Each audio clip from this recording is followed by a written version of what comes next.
L'écho du bal. L'écho du bal. L'écho du bal. L'écho du bal. L'écho du bal. Du bal. L'écho du bal.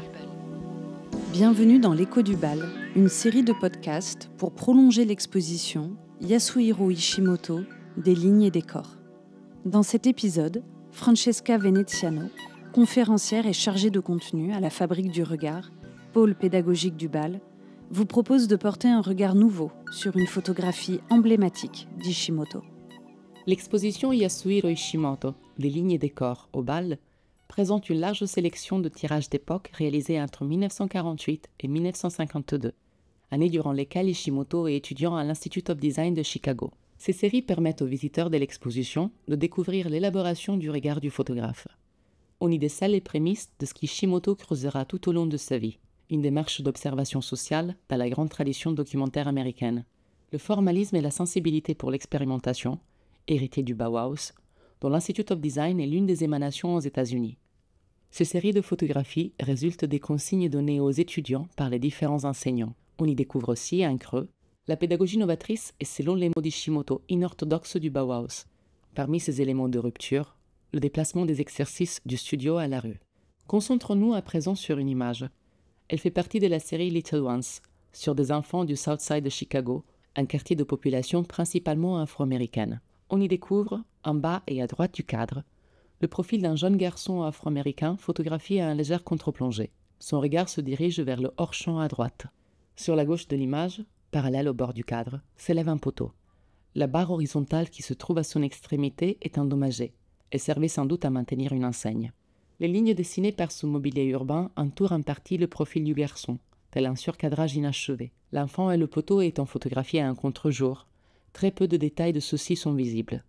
Ainsi, ils rappellent tous les deux des formes aux épures géométriques. Le choix du contre-jour souligne le contraste tonal entre ces deux présences dans l'image et ceux qui les entourent, le ciel. Cette photographie a été réalisée par Ishimoto pour répondre à une consigne, le Sky Problem, donnée par son mentor, le photographe Harry Callan, enseignant à l'Institute of Design et âgé d'à peine 10 ans de plus qu'Ishimoto. Callan demande à ses élèves de résoudre un problème photographique. Les étudiants sont invités à réaliser des images dont 80% de la surface sont occupées par le ciel. D'un point de vue technique, ils se heurtent à la difficulté d'obtenir un négatif qui figure les 20 autres pourcents nettement, malgré la forte lumière du ciel qui perturbe la cellule de l'appareil photo et contraint au contre-jour. D'un point de vue formel, ils s'initient à réinterpréter le réel sous une forme graphique avoisinant le dessin. Callan, à l'époque, mène cette recherche formelle de son côté. Sa célèbre photographie Weed Against Sky, herbe sur fond de ciel, réalisée à Détroit en 1948, montre une mauvaise herbe qui se détache du fond blanc enneigé, telle une ligne minimaliste.